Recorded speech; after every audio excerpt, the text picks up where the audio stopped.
last week because I know that a lot of people felt like not enough of people knew about these meetings and were on. Um, so I guess we're just kind of catching people up to speed of where we are.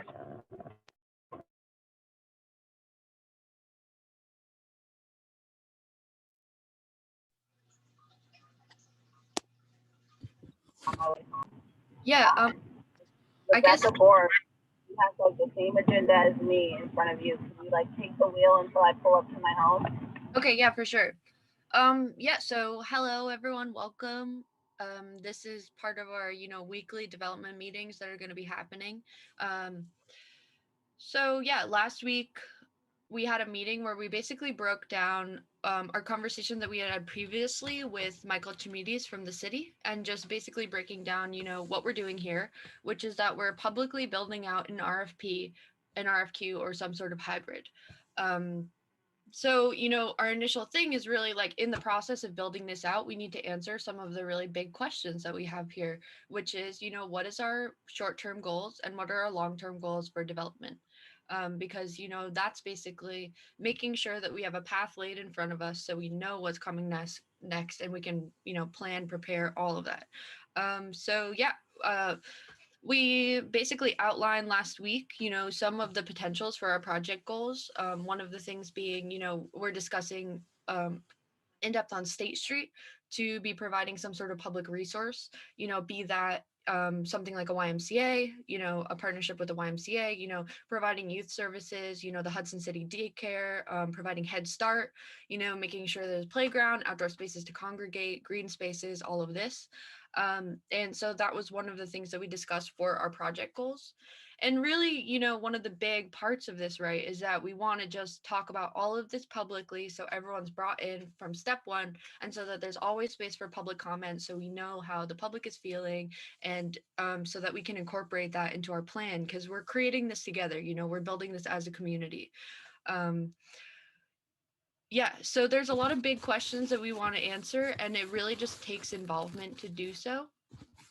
And I'm not sure, Marie, how you feel, and Ravonda, how you feel for, really tackling some of like the big questions of like the big options today, just because it doesn't seem like the meeting is quite well attended at this point. I mean, I'm happy to go over stuff for. I mean, look, I think that, we're going to have many more of these, and I think it's good for the board to practice as well in talking about the sort of big narrative. So, yeah, I think let's just, and people can watch this later. Yeah. So, this is, an ongoing so yeah, let's talk about the big narrative sweeps here. Okay, cool. So, um, it's, in front of me, I'm looking at, the Hudson Housing Authority land survey, which is something that we've had up before, and I would love to just show it from my camera, but I got the smallest coffee stain on it.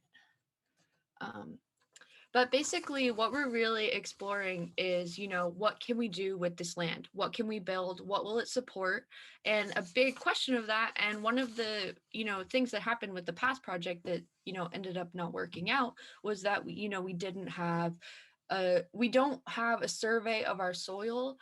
Specifically, the survey was done by PRC on State Street.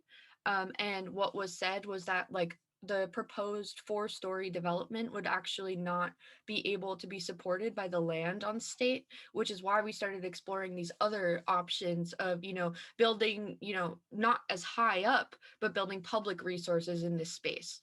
And this would also include commercial spaces. And so, basically the way that I'm really wrapping my head around this is kind of going through, the RFP, RFQ process, and seeing like, what are the big things that we need to answer? What are the negotiables for us? What is non-negotiable for us? An example of something that would be like non-negotiable would be commercial spaces. We want our commercial spaces to serve and employ the residents that live in Hudson Housing Authority housing, right? Um, One of the other things that I would think would be a non-negotiable, right, is having a soil survey of the land so we know exactly what can be supported, and in the building out of the actual like architectural design of the project and how many units it can support. This is something that's, a key component of really understanding what is the actual project, so basically we're just taking it, we're here at step one, and we just need to, make it through, build this out all collectively, publicly. And there's a lot of big questions here that we need to answer. And obviously, like, the organization of this is forming as we have these meetings. So really thankful for next week. We have Darren Scott, who will be coming to talk with us at 1 p.m. on Wednesday at our next meeting. And so that's one of the things. But really, we want to be constructing a solid project timeline so that we know, this is our target goal for when we have this RFQ done. At this point, our target goal, as far as I know, is, mid-March. Like, we want to have this document done in mid-March so we can get it out there and we can start exploring what our real options are for developers.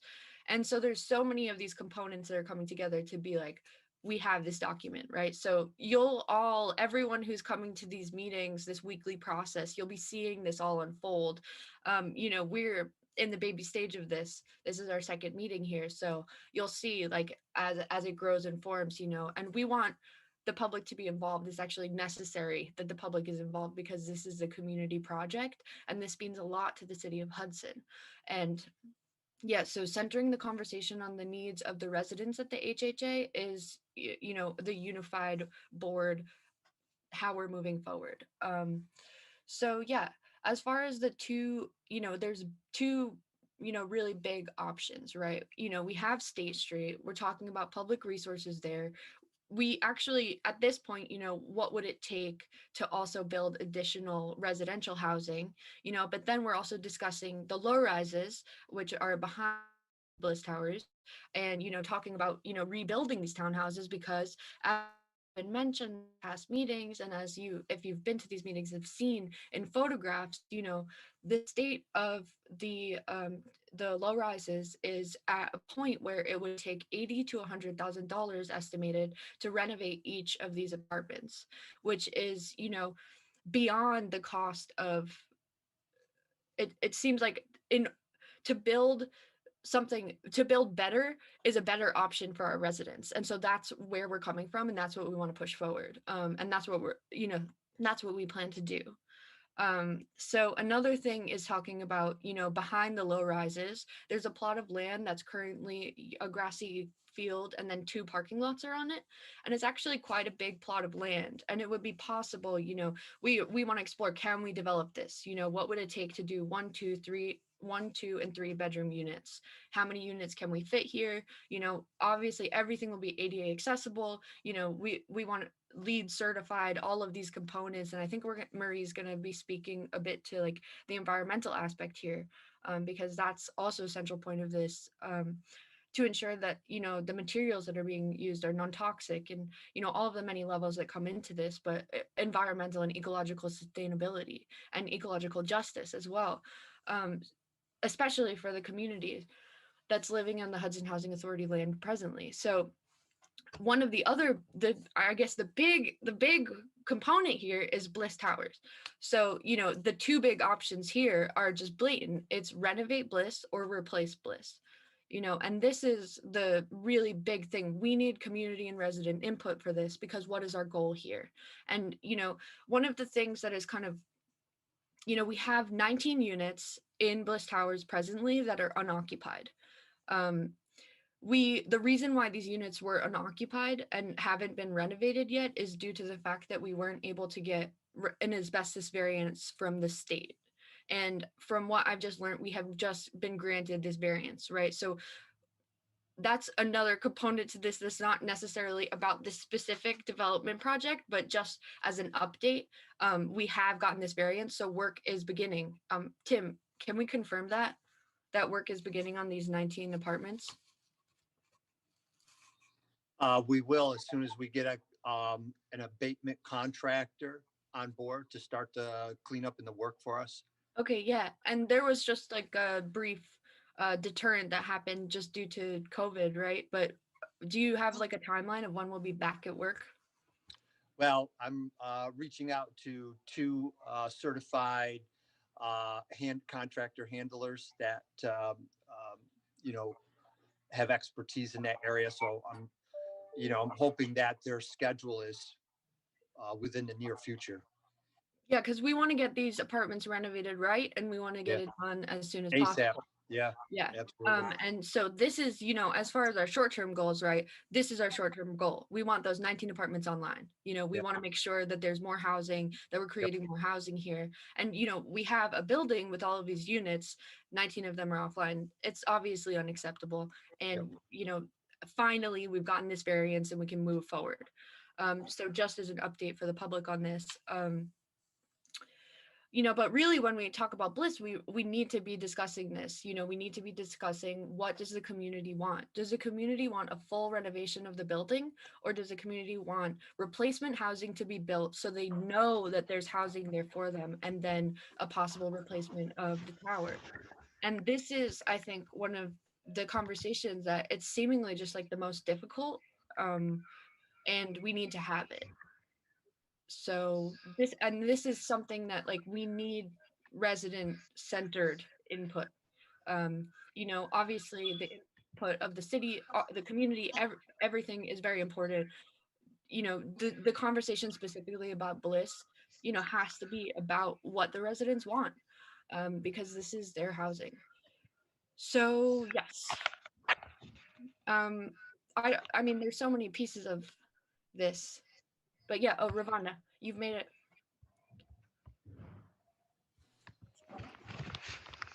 Rebecca, can you hear me? Can everyone hear me? Yeah. Okay.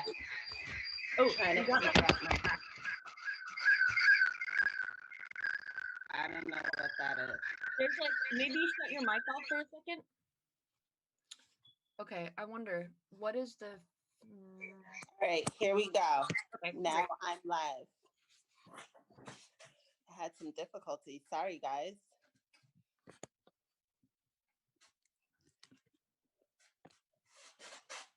Can everyone hear me okay now? Yeah. All right. So, Rebecca, what was the question you asked? I'm sorry. I'm just kind of trying to figure out, like, because I guess the main goal of our meeting today, right, was to get as much input as possible and start really bringing all residents into this conversation. And Yeah, absolutely. I'm just hoping that we have some residents that showed up, but I see we have like 13 participants here. And so I'm just wondering, we're going to need to figure out a way to, like, grassroots get people here, or get the information to people directly, whatever, it really takes. But, I was just saying about bliss, we have two big options, and we need to be publicly discussing this with the residents as the central point of, the conversation of what we want to do, what we're going to do. So yeah, just talking about like the short term and then the long term. But now I'm kind of thinking, how do we want to move forward in this meeting? Do you want me to break down again kind of all of the steps that we need to complete to get our RFP, RFQ? Or should we just kind of open up the conversation here to the public, I guess? Ravanda, what do you think about that? Yeah, I'm definitely all for opening up the information to the public. I'm saddened that there isn't a lot of the public in here. Definitely I believe there is one tenant in Bliss Towers that actually works for the Hudson Daycare as the chef. Okay, yeah. So yeah, I definitely just want to let the public know exactly what we're doing from beginning to end. Yeah. And I would love for them to be in, and I would love to hear what they need, what they would want, and so on and so forth. The same for the Hudson Youth Department and the same for the Hudson Daycare. I would like to learn what they would want as well. Yeah. So, okay. So moving forward, I guess just to set up kind of a timeline for our meetings for the public, right? Today, it's kind of this exploratory, we're letting you know where we're at. We're letting you know kind of the steps in this process, so you're aware of this. Next week, Darren Scott is coming in, and we're going to be talking a lot about the RFQ, RFP process, and asking him, the board will just ask him the questions that we have, and the public too. Then the next week, I was hoping it would be really great to get someone from the YMCA to come in and talk to us. And so basically having someone every week to come in and educate us on a specific component of this project. So by the middle of March, we have all of these pieces together and we've tied them in into this request that's going to fit exactly what we're looking for as a community, as an authority, you know, as the HHA. Um, oh yeah, and Darren Scott is from the New York State Homes and Community Renewal, Housing and Community Renewal, right? And he's just an expert in this field, and you know, it's a great thing to be able to talk to him about this process. Um, So I am coming up on my first year in May. I have started creating a 4-year goal to what I would like to see done within the 4 years that I have left of here, because you never know if you're reelected or not. Um, and I just want everything done within the next 4 years. Um, it's a really big goal, but I feel like that we can do it as a board. And if it's not done, it's in the process of being done and completed, whether I'm here or not. I can still watch it be constructed and built and see everybody go inside. So I have a major 4-year goal that I work on every day, and I'm going to stick to it. Um, my goal is to move the Hudson Youth Department in with the YMCA, the Hudson Daycare, have Head Start. Um, Beautiful buildings for the tenants, and I'm just not going to stop until it's done. So maybe that's kind of a beautiful way to also open this conversation up, right? Ravonda is in the real goals for what it is that we want to do. And that's, you know, building community public resources on State Street is one of our main goals here. Um, you know, YMCA, Head Start, just like Ravonda just said. You know, and one of, you know, building residential housing and this component, you know, one of the things we discussed last week was really the need for a survey of the soil in order to understand, you know, how many units we can build, you know, behind the low rises between Columbia and State. And you know, we've discussed this in various ways, right?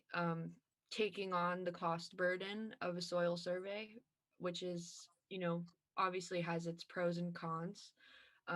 Waiting for a developer to do this, which obviously has its pros and cons as well.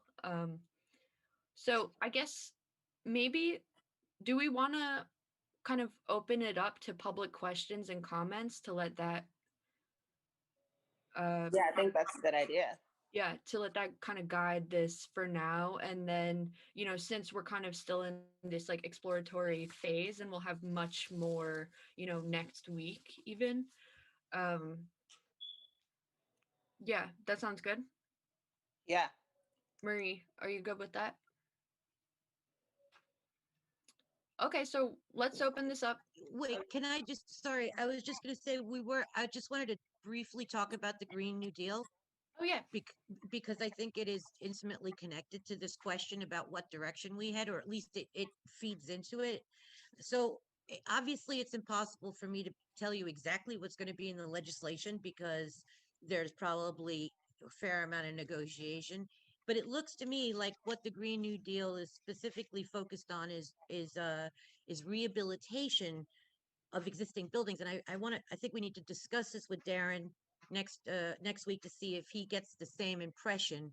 But the idea is, and I think this is probably makes sense, that retrofitting in when possible is probably preferable because of the C&D, the sort of significant environmental cost of knocking down buildings. So I'm guessing that that's the emphasis for the Green New Deal.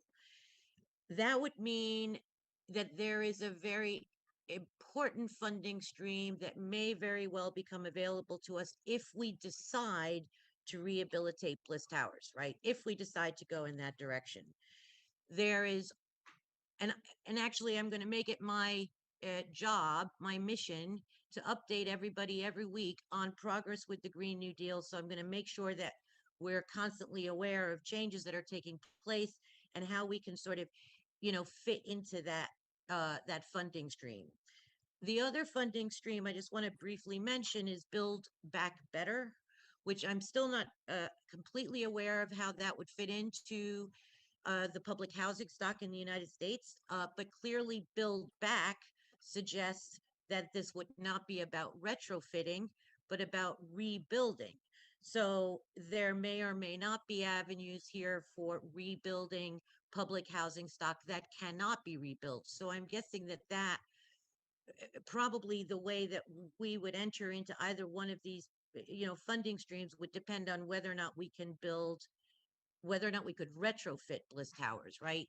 So just so that I just wanted to throw that in there because these are two, particularly with regards to the environmental aspect to this would mean literally if you were going to rebuild Bliss Towers, it would become probably the most modern, ecologically advanced building in the city of Hudson, which is an interesting prospect to imagine that. So I just thought I'd throw that out there. And just really quickly also, we were talking about schedules, and I think we as a board, between now and next week, and maybe at least between now and the next full board meeting, I think we should have a schedule of what the steps are going to be, when the decision points are going to be made, where we're going to need public input, who we're going to invite to come and speak at these meetings, and so on. So that we should all put our heads together and just do that. And that's it. That's my speech. Yeah, I guess just to add to that, we have the, you know, Shaheem has been working on an updated website for the Housing Authority, and thank you so much, Shaheem. And so, just so everyone knows, we are going to have all of this stuff front page on the site and continually updated, to ensure that this information is just like really accessible to everyone. Because in the we haven't had that. So just one additional thing, that if you ever are confused, you don't know, who's coming on this week, or, time it's at, this information will now be readily available to you. Just wanted to add as well. So I guess now, let's space for public comment. I guess just raise your hand. And okay, I think I see Tom. Yes, you do. Yes. Quick question. You've mentioned YMCA. Has anybody actually approached them? Because my understanding was they are not issuing new charters. So sorry, Ravonda. No, go ahead, Rebecca. Go ahead. No, I was just gonna say that I've heard that too, and we are going to reach out to them. I would like to have someone come to our meetings, not next week, but the week after that. We want to get someone to directly come and talk to us about it from the YMCA, because maybe they say it's not possible at some time, but maybe if we're talking about a completely new project and the possibilities for this as a real public resource, that's going to change their answer. That's and we were also able to talk to Darren Scott, which I had let him know that I really wanted to build a space for the youth department on Hudson Housing Authority property. And he was the one that suggested to us we incorporate the youth department into a YMCA because the state fully funds that. And due to it being attached to low income housing and providing for low income residents, that we could get that. So I never got any, and he'll be on the next week's meeting, but he never gave me like any clue saying this couldn't happen. He suggested it to us. Great. Yeah, and he also seemed to say that there would there would be state funding for something like that as well. Awesome. So yeah, That's yeah. fantastic. All right, and I see another hand of John Kane. Yeah, I would first of all preface this by saying that I have been a fan of the YMCA for many years. I've spoken to people in Hudson who are also a fan of the YMCA. They are a wonderful organization. Their programming is fantastic. If there is ever a place that I have lived that has had a YMCA, I have been a member and I've always just seen fantastic stuff. What is the context of the YMCA that you would like to incorporate the youth department into a YMCA, and then you would put that on HHA property, and you're looking to get state funding. I'm sorry, I was a little late to the party here, and I was coming in through that. So Ravonda and Rebecca, you had both mentioned that, and is that sort of my understanding about roughly what the idea is? Yeah, so yeah, this is roughly the idea, and we're in this like exploratory phase here. So what we're discussing today is really building out these project goals. And so the project goals that, we've as a combined board really discussed is, having public resources on State Street. And this is specifically how it's manifesting is as a YMCA. Yeah. Yeah, as full recreation, not just for the youth, but for city residents in Yeah. general. I Yep. think I think you guys are really on target there. That is a fantastic organization. Um, Marie, you had mentioned that you were going to be sending out emails when there were updates on the Green New Deal. I will send you my contact information. Can you just put me as a CC on that? Because I would Absolutely. love to hear about how that comes around. And you guys had talked about soil samples and low density housing, or I'm sorry, maybe not low density housing, but housing near the low rise. And you had talked about taking different steps in terms of what kind of density there can be in getting soil samples, and you said there are pros and cons to waiting to a developer. Um, Rebecca, and I think Ravonda, maybe you were talking about that as well. Could you both just take a second to articulate what you feel are the pros and cons? Not holding you to anything right now, but sort of wondering where you are, what your mindset is. Yeah. Um, So I guess the pros and cons, the biggest glaring pro of us having a developer take on that is the cost burden. Um, it's the finances. So it would be, we would be paying as the housing authority for something like that, which, I feel like at this point we have estimated costs of five to $50,000 at this point. It's kind of like we don't actually, we have a very generalized number for how much this would cost. And so the idea, I guess the major pro of having a developer do it is that that cost burden goes on to the developer to do something like that. Is the concern simply about how much load the ground can bear, or is there also some concern because of the site and because of its proximity to some older industrial areas that there might be some sort of toxicity issue in the soil? I mean, I think, at this point when you're doing something like that, it's really exploring all of those things, right?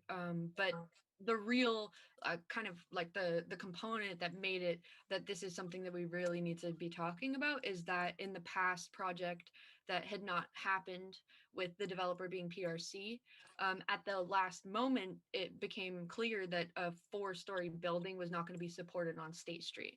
And Right. basically, we don't want something like that to derail what we're doing. So we want to start with all of those things in the very beginning.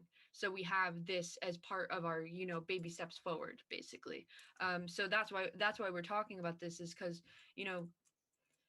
PRC was the one that did that soil survey and we don't actually have access to it. So there's also the issue of, Bliss Tower as a 9-story building, as we saw in, a presentation from the tours that Ravonda and I took. There are parts of the building that are, slanted. It is definitely a land support issue. And I haven't been thinking of it as much as a toxicity issue, but I think that's just as much of an important thing to be thinking about and considering. Right. And I guess my last question is, when Bliss was put up, presumably they also did some kind of testing. And I realize that that is old and that HUD probably did that. But has anybody gone back to look at the records before Bliss was put up to see if there were to see if there was any information that can be provided from that? Yeah, I actually haven't, and that's a great idea. I'll definitely do that.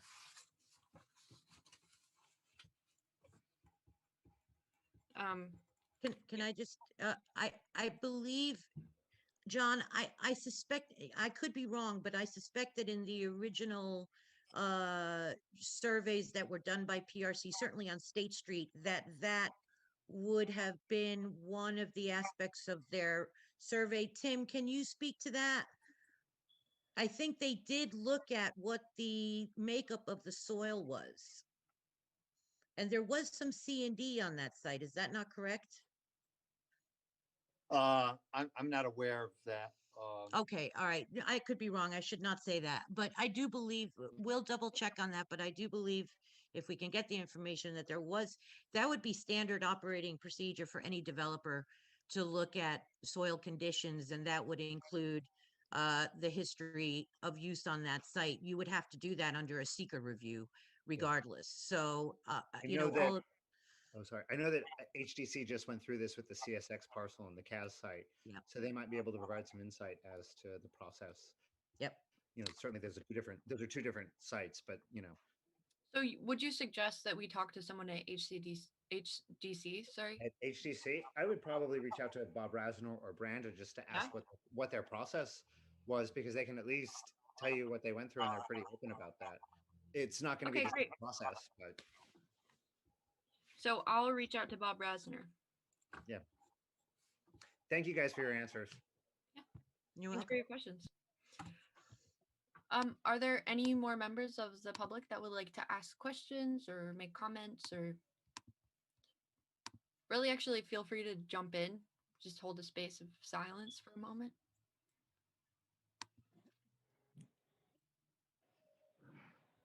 Frank here. I just want to say that, I think these are some exciting proposals, and, in any way that me personally or Friends of Hudson Youth can be part of the conversation, we would love to be involved and supportive of, anything that's going to improve outcomes for youth. So, congratulations. Keep it up. Thank you, Peter. Thank you, Peter. And just want to hold space for anyone else with questions, comments, want to just clarify things, confusion. Did you say Excitement? Darren's going to be here next week? Yes, he is. 1 p.m. Right. Yeah, and our meetings have been at 1 p.m. Next Wednesday will definitely be at 1 p.m. just because we've already set this meeting. But thereafter, I think we might be moving it to 5 p.m. just, to make sure everyone can be here. Just so everyone knows now. And yeah, I mean, there's a lot more we can talk about. Obviously, there's a lot to talk about. Kind of the basic components of the RFQ, RFP, what we're really looking into, how we're going to, even develop our criteria for developers. But, there always comes a time when one gets overloaded. So I guess I just want to ask, where's everyone at? Do you want to keep going? Oh, we have a hand up from Aaliyah, but yeah. Hi, I wasn't able to go to last week's meeting, so I'm sorry if this was explained then. I was wondering if anything was decided in terms of splitting into committees or if the weekly meetings are just board wide. Okay, so so basically, this is an ad hoc committee, right, Marie? Am I right about this? This is our ad hoc affordable housing development committee, and so this is currently this like ad hoc committee meeting, and we're having these, weekly, to keep this development process going. We have other committees that will be forming and are in the process of being forming and having specific meeting times, such as the tenant relations committee. And we actually, we are not making decisions at these meetings. These are, much more a public forum build out of an RFP, RFQ, or hybrid. And we're not, at this point, we haven't made any decisions, and we don't plan to make any decisions at these meetings. Although, there's the occasional update that will also come at the, monthly meeting. Just like the variances, we'll be talking about that at the monthly meeting too, but there's just little updates, we want you all to know about. But no, I mean, I think I'm pretty clear on this. We are not going to be making decisions at these meetings, and this is our subcommittee. Right.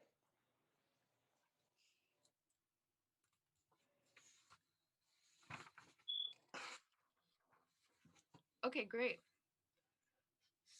Um, any more questions, I guess, before we either dive deeper or, you know, decide to end our meeting?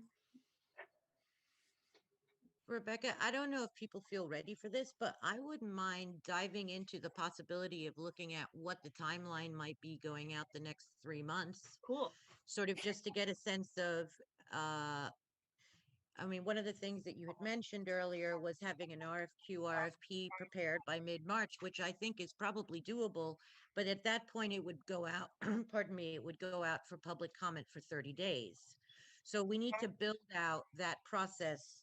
Then you'd be looking at 30 days, that would be mid-April.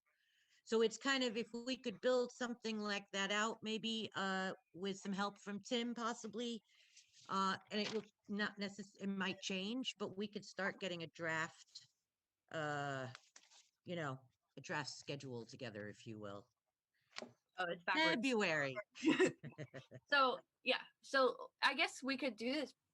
I feel like I have a clear idea, and then anyone just interject, jump in. But it seems like February is our big, like, we're getting our experts in, we're figuring out, we're dotting our I's and crossing our T's, if you will, really building out what are our project goals, what are our non-negotiables, the yeses, the maybes, the nos of the project. This is going to be February. We have Darren Scott coming in. What the Wednesday meeting is the 3rd, February 3rd. And then hopefully, we'll have someone from the YMCA come in. I'll make sure to be on that this week. Um, you know, we there's a lot of other different options of people to come and talk. And, I have a working list. And at one point we do want, what it was, Village Capital, was that the name? It's someone that Rebecca Wolf had suggested. Is his name Peter Brody? Is that his name? I think so, yeah. Yeah, and she had suggested him because he actually helps. What? Sorry, what? I just said yes, Peter Brody. Oh yeah, because he helps basically build out like the financial package, right? So all of the different funding sources, so we want to talk to him at the end, right? So once we really have all of these components built out, now we say, okay, what grants are available? Where's the money? Basically, what are all of the components that we're going to stitch together that are going to compose like our funding for this project? So that's going to be February, and I would say the beginning of March. March 15th, or let's say our monthly meeting in March, which is the second Wednesday in, I just don't know that off the top of my head. I'll tell you in a second. It is the 10th of March. Okay, March 10th. So let's say March 10th, we have this proposal. We have our RFP, RFQ, or the hybrid, whatever it ends up actually being. And obviously there's pros and cons of this. We all have our thoughts and ideas about this, but this is, a process that's going to be built publicly. And so by March, we're going to have this. March 10th. So this is March 10th would be the draft RFQ, RFP. Okay. So then in the whole month until our April meeting will be space for public comment and scrutiny and fine-tooth combing, magnification, just a space for, really us going through it, figuring out what works, what doesn't work, what people like, what they don't like, and how we can, negotiate with each other and figure out the best possible project for the city of Hudson and for the residents of the housing authority. So that will be April. We would have our project, our April meeting. We would have the space for public comment. And I would say, just personally, and I don't know how other people feel about this, but having, we want this project, we want to put this project out as soon as possible, but, there should be time for rolling comment in case anyone misses the deadline, or, just, I know people, like, sometimes it'll be like 3 days or something like that, but just to make sure that we have some flexibility with that. So, we can get as much comment as possible. So let's say mid-April. April, whatever it is. Well, that would mean I think we would say that we would ask for the public comment period would end around the 14th, which is our April meeting. Yeah. Okay, great. Right. So then you need, I mean, at least 2 or 3 weeks to integrate public comment into your RFQ, RFP. Yeah. So I think realistically, we could say, and I mean, can I just say to everyone, there's some flexibility with these dates. This is a draft timeline for now, but I think a realistic one at the moment, which would be that we would be able to present an RFQ, RFP on May 12th at that meeting, vote on it, and then submit it. So we're looking, how many months out is that? I thought February, March. April. So we're looking at, yeah. So we would have that out for the RFQ, RFP out on the 12th. Tim, do you have anything to say here? About the timeline? Yeah. Yeah, I mean, that's realistic. I think the biggest part of this is obviously the public Yes. comment part of this and the engagement, the community engagement Mhm. idea, right? So, so it's going to be very important from now until I would say April that we build a community engagement strategy that reaches out to all segments of the population, because the worst thing that we want to have happen is in May we get a huge influx of residents that haven't been we haven't reached, and they're Agreed. coming up with questions and so on, because that's obviously going to push this schedule back. So I think at our last meeting, there was a gentleman on the call, and I don't remember his name, but he said he would help us build a platform. Michael Hoffman. Yes. Yeah. Michael from Huffman. Citizens of Hudson. I think he's an important guy that we should be reaching out to help us build some type of public outreach platform that stretches across all media and outlets, that we can reach the public to get this, to get them engaged and get some public comment. And that may mean preparing surveys, written surveys that we mail out, or, obviously, it would have been nice. These 1 o'clock meetings are difficult, right? It probably doesn't fit into most people's lifestyles to attend a meeting. So certainly moving it to the evening is much better. Yeah. So things like that, flyers, anything that we can put out there on all fronts is going to be important, that we get all the feedback that we can. And then I think, if we can do our due diligence there before these, hard deadline dates, then I think we're good. But if we don't do that, then this is obviously, we might have to push this back a little bit. So why don't we coincide this timeline that we're creating now about development with our timeline for, tenant relations, outreach, and for the build out of the, tenants association, which has been, part of our conversation every meeting that I've at least been a part of. And also, just for those that weren't at the meeting last week, we did discuss this building out of, all of the social media profiles, basically just to make sure that people have as much access as possible. So I would say let's set a firm deadline on that now. So we'll get this done, and we have to have it done by then. So do we want to say our next monthly meeting, 6 p.m., we'll have, an Instagram, a Facebook, our website up, if Shaheem, if that's an okay timeline.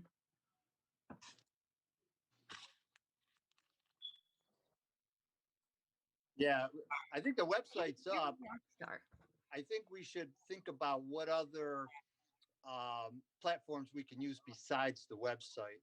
I think, Yeah, the challenge is going to be not so much engaging the residents of Bliss and Columbia. I think that's the easy part. The hard part is reaching out to the community, right? Because it's so vast, and there's so many areas. So I think identifying all the public spaces in Hudson is going to be important, because that's where we're going to have to post flyers, put surveys, and announce meetings, right? and there might be other forms of social media that we could use. Yeah. You know, we talked about Instagram, we talked about Facebook. I think Shaheen has got the the website pretty much covered. I think we can certainly utilize that as much as we can, the way it's set up now. Even you know, Tom does a talk show. Let's get Tom engaged in having us on his talk show to talk about this project and fielding comments there. Absolutely. Um, But excuse me a second. I also want to say, whenever you're ready, making a presentation to the council is Yeah, most great. welcome. Most So welcome. why don't we also say that once we have it in before our vote, after our public comment, but before our vote, which will be, I guess it'll be, it's okay to go to the informal meeting. We'll go to the informal meeting that in May, which I would, it's the second Monday, right? So Yep. yeah, so that will be great because then we can come in Wednesday. Great. You know, it would be nice to have a little bit more time in case we want to, you know, change anything. But Yeah, whatever. you know, you can 2 days. You know, this. You know, part of this that you know is a pretty cool thing is you know the building out of this is really going to be a community process. You know, we're writing this. You know, um, so that's just one component that you know I'm personally really excited about. So our vote is May 12th. We're simultaneously creating a schedule for, you know, basically, you know, grassroots organization, if you will, social media being one of the many tools. Do you need me to mask up and go flyer? You know, whatever it is, we will do it because we need as much input as possible. You know, one of the other things is, you know, talking to news outlets such as you know the Register Star. Thankful to Aaliyah who you know shows up to our meetings and reports on them. You know, I'm very thankful for that. Columbia Paper. You know, even let's start the conversation with Gossips of Rivertown. You know, get everyone involved because this is a community conversation, and this is. But one of the things that is really important is that you know the residents of the HHA are the people that are going to live in these buildings, and the central point is to really focus on you know what the residents want and what the needs of the residents are. So just to have that be said, do we want to continue with our timeline?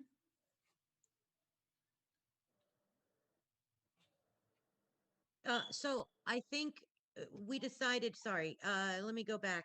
Where are we with the timeline? So We're in May. we're in May. We're sending out our RFP in May. Then, hold on, let me get back to May again. Did you say 3 months? How many months was it for? Tim, do you remember when you put the RFQ hybrid out in 2018? Because I'm looking at it here. What was the time between putting it out for the requests to closing that? so Remember roughly? yeah, there's typically a standard 30-day. Cool. You know, we send out the notice for 30 days, and then there's usually you know, you usually have a period of time where you conduct interviews for all the respondents, right? That have replied to the RFP, and then there's you know, a selection committee or review committee that usually takes that can take almost a month in itself, to depending on how many people respond to the proposal. You know, if you get a half a dozen, you got to interview them all, and Yeah. then you got to set up a review matrix, right? And score each one and go through that process, and it can be somewhat timely. Yeah, and Um, so one of the components of that, just the criteria for the developers, you know, from my understanding, that was going to be something that's coinciding with our building out of the RFQ. So we'll have that criteria before we have our developers. I think that that's probably the most honest way to do this would be to have our criteria set and then the developers come and then we get to choose who it is based on the criteria that we've set forward as a community. Um, so then we won't have to take the time to be like, oh, well, we voted on this, now we have to figure out the criteria. We'll already have that embedded with our project. That's at least what I would suggest for us to do, because it seems like that would cut out some time, and when we're interviewing people, it would make everything really clear. Especially, do we get to we interview everyone publicly, all the developers? You can, Let's- that's probably a good way to do it. Yeah. So Okay, everybody great. has the feedback. Sure, sure. Yeah, and so what you're talking about obviously is a hybrid process that's more streamlined. We're setting the parameters in the document, so we know what we can evaluate them on before we even decide who comes in for an interview, right? So that makes sense. So then let's say that realistically, that, well, let's say that that process takes us 6 weeks evaluating I mean, if we get 6 responses, I'll be cheerleading. Could we do something like a rolling deadline? So like a rolling 45 to 60-day deadline. People can, apply, send in their proposals, but it's rolling. So even if it's the last day, would something like that be good? I see I it a little. I feel like we should be pretty clear on Okay. on when we want to see that document Okay, in cool. front of us. And I think 30 days is good. I mean, don't forget, it's not like this is going to be a surprise. I would imagine that, Darren Scott is going to be very well aware we're doing this. I would imagine that developers who would be interested in this will be aware that this is ongoing. So yeah, I think 30 days is realistic. Also because we're going to need the time, maybe 6 weeks, to go through, let's say a month to 6 weeks, depending on how many responses we get. Okay, so May 12th we vote. Yeah, We put it out. yeah, For 30 days. yeah, So 30 that'll bring us days. to the end of June. yep. Okay, and then June comes and we take 4 to 6 weeks to go through all of the proposals, and then that means that in the beginning of August, Yep. let's say, we have a project on the table that's ready to be built. Well, yes. Not Yeah. Not exactly. Okay, so We'll have a developer on the Right. Exactly. Oh, and then we get Yeah. the architectural Right. drawings, all that Yes. stuff. Sorry. Yes. Okay, so August we'll have.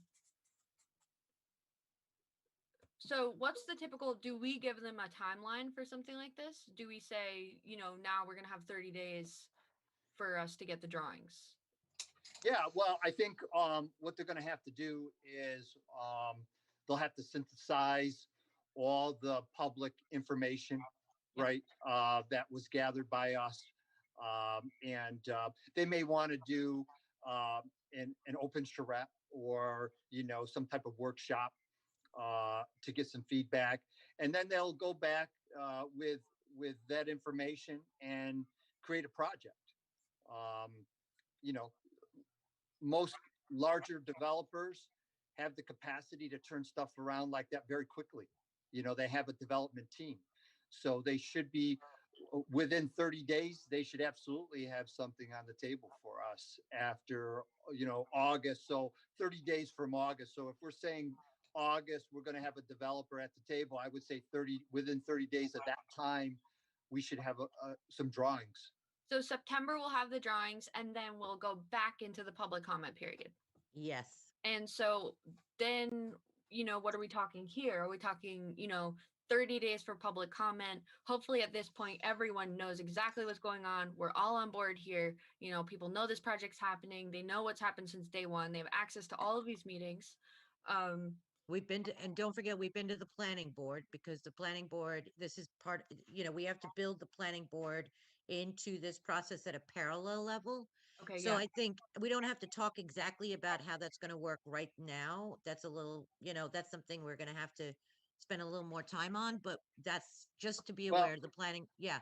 I think that's an important point, Marie. And so let's hit on that a little bit more. Yeah. So when the developer creates a project, right, at that point, we'll be prepared to evaluate the zoning and planning. And then at that point, we'll be prepared to submit an application to the planning board. And then, of course, once that happens, there's a whole public meeting or hearing process that starts under the auspice of the planning process, right? And will we Uh, have like a seeker review? Will Yeah, so Yeah. the planning board will do the seeker, and they'll evaluate the project, and then obviously will introduce submit the application, introduce the project to the planning board, and then they'll go through their seeker and their site plan review process. And how long that takes, I'm not really sure, but then they'll ultimately make a decision to make a negative declaration. Neg deck the project means that there's no environmental impacts, hopefully, that would, or hopefully it won't, There'll be a init- negative, yeah, well, hopefully it won't trigger a environmental in EIS, scale, yeah, an EIS, which yeah. if it does trigger an EIS, then we're talking, another 2 months just to do that. If there's some environmental review issues that they feel need to get further explained, they may request an impact statement.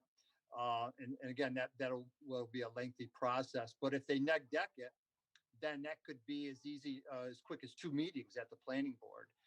We'd get our approvals, and then we would take those approvals and put them into the application for funding.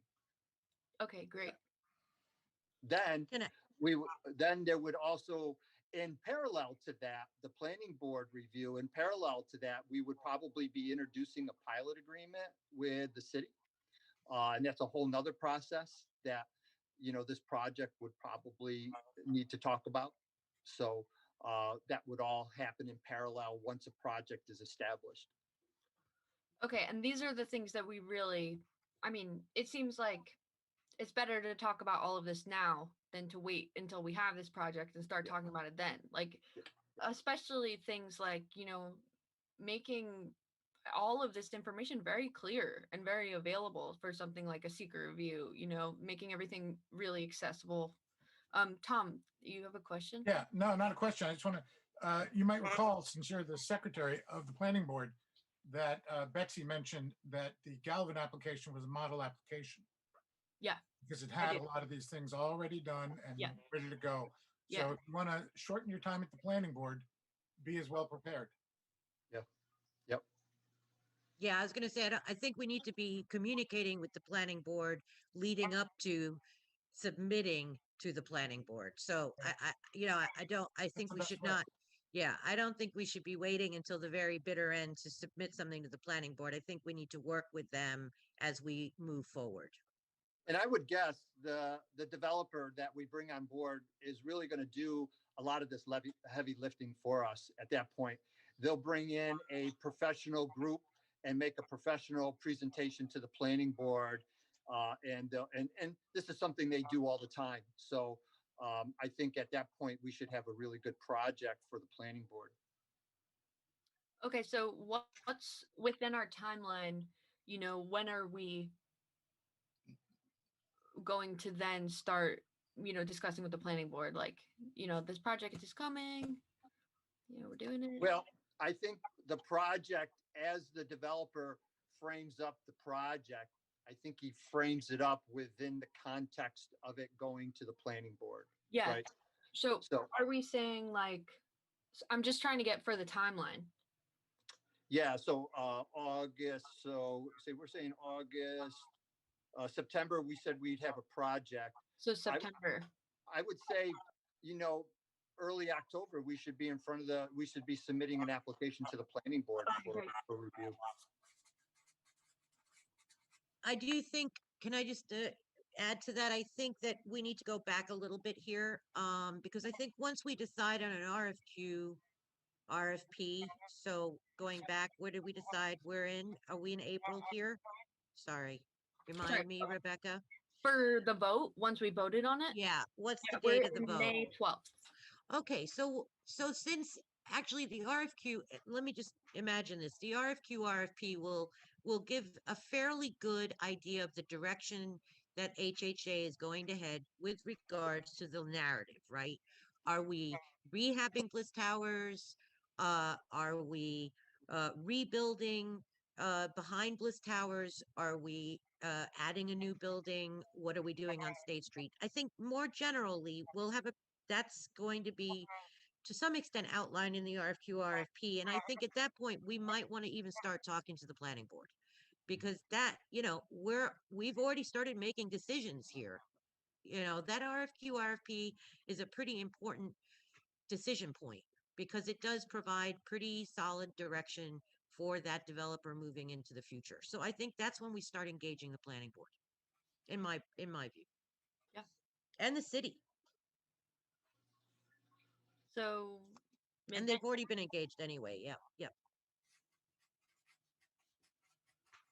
yeah, because So- that's one thing is that throughout this process, we're going to be engaging with the city. So, Yeah, exactly. Yeah. Yeah. So where are we now? We are now where in early November or late We're in mid-October? we're in October. Yeah, we're at the planning board in October. Okay. So Tim, what are we talking here about? What is that? Let's schedule a 2-month turnaround for that. Well, we know at a minimum it's going to be at least 2 meetings for the planning board, right? Yeah. Maybe as many as 4, depending on the environmental review, right? So Right. if we plan a project where there's no negative adverse impacts to the environment, they can neg deck it and they can move it forward fairly quickly. If there isn't, then they may trigger an EIS, then that may bring it up to 4 meetings. But Yep. so it's anywhere between 2 or 4 meetings. So Rebecca, this is what I would suggest doing with regards to that timeline. We're going to need to create 2 timelines from here. Oh, you're not going to be able to read that, but we need to, so if it's a 2-month or a 4-month process, then we need to build that out on either Great. end. Great. Yeah. Because that's definitely one of those places that we just don't know the answer to that question. I mean, honestly, it'd be great to draw that out, Yeah. in the next week. Get that up public on the site. I will commit to putting together that timeline based on Great. what we just discussed. I know you just wrote it down, so yet lets you and I talk, but I will timeline that out Great. visually. Okay. So a couple of the things that are gonna be unknown until we got the project defined is the zoning, right? So we have to know what the project is going to consist of and will it comply with the zoning. So there's setbacks, there's density, there's use, there's height, there's design. Those all have to comply with zoning. So, but we can't determine what that's going to be until we know what the project is or where it's going to be. So we have to, zoning may take a little bit long. We may have to wait till later in the process to deal with those issues. But we know what the zoning laws are. Yeah, right? but we don't know what the project is. Yeah, but we can, we obviously have to build the project out based on the zoning laws, right? Because we can't. You got to remember there are zoning variances as well. So there might be specific aspects to this project where we need a zoning variance. Yeah. So I think again, the zoning issue is something that we should be constantly aware of as we're moving through the process. It's not hard. You just stay in touch with Craig Haig all through the Exactly. process. Yeah. Yeah. That's indeed. So Yep. we should just make sure that's another person we need to. So that'll be during May. Start talking to Craig too. Yeah. I would even argue possibly earlier Before? than that. I would argue once we've got that RFP. Oh, right, May. Yes, sorry. Yeah, sorry. Yeah. I'm sorry. Yep. Okay, great. So we're gonna talk to the city, talk to planning board, talk to Craig. Yep. Great. So so now we've kind of come into this inflection point, which is that we don't know whether we're going to be looking at December, like the end of the year for planning permission, or maybe early 2021. Either way, let's even say it goes as far out as March 2021, so, or 2022, that would mean we would be shovel ready by the spring of 2022. Technically, it would strike me. So that would be the goal, to begin Exciting. to begin now I just want to say something. That assumes, well, yeah.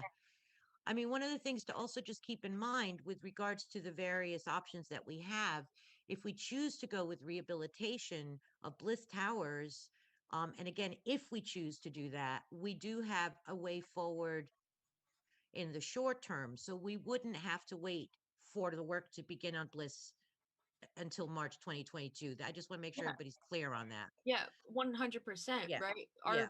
Our short-term goal, immediate short-term goal is get those 19 apartments online.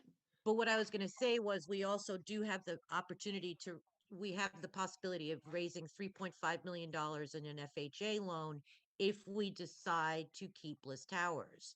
So in May, right, if we choose to keep Bliss Towers to rehab Bliss, we could move forward with that M&T loan. So we wouldn't have to wait until March 2022 to begin work on Bliss. That's all I'm saying. There's a funding Just give stream me a second. I'll be right back. yeah. There's a funding stream already in place, is just what I'm saying.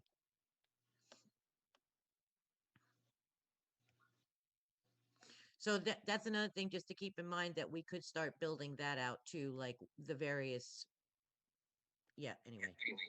Marie, Yeah, if I lose you, my phone is almost ready to die here. So okay, if all I right. lose you, I got to run. I don't have a charger with me. I think we're probably, Okay. I don't know, are we? It's after 2. Yeah, I just got my charger and I see that John Kane has his hand up. And I'm actually just going to ask a quick question. I have to hop off as well.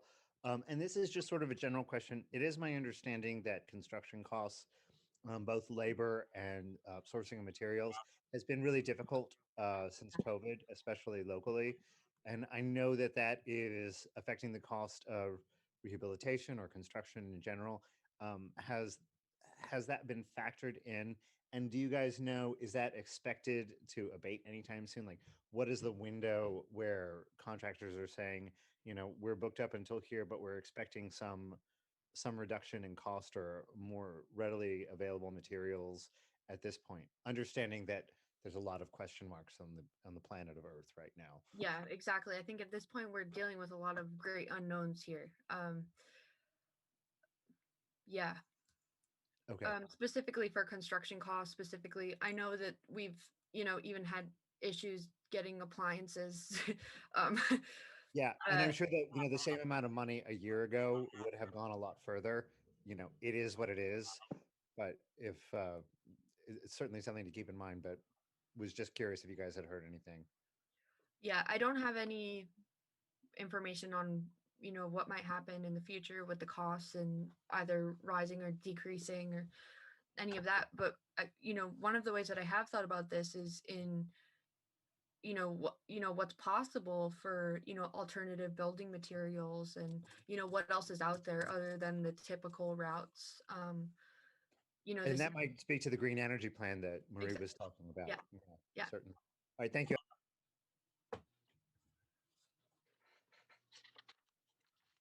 Okay, so does everyone feel comfortable with the timeline that we've set up and leaving it for now in March of 2022?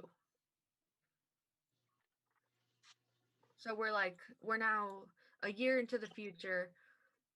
A year into the future, we will have gone through the planning board, we'll have a project, and we'll be ready to go. That is the ideal timeline that we've set up now. And now, now we get to all the details. Fill it in. The exciting stuff. Well, how does everyone feel? Should we, I feel like we've covered a lot today. We got some firm ground. We got a foundation. good. I feel good. Great. Ravonda, are you still here? Do you have anything else you want to add, or? I am still here. I have nothing I want to add. I have about 5 minutes before I have to go back into work. But I know. I figure you're in transit. yeah, thank you everybody for being here. Thank you to all of our supporters on this. Um, and let's do it. Let's do it as a whole. Let's do it as a community. And that's all I have to say. Okay, cool. All right. So I guess for everyone, just be ready next week, 1 p.m. And that'll be our last meeting at 1 p.m. Just so you Yep. all know, 1 p.m. meetings are, not working for attendance and not working for our board members. And so, we're gonna start having these meetings at 5, just in case we need to have one before our regular meeting, which always takes place at 6 p.m. Yep. So just so you all know that, I'm comfortable. Why don't we call it? Okay. Thank you. Thank you, everybody. Thank you everyone for coming. Tell your friends.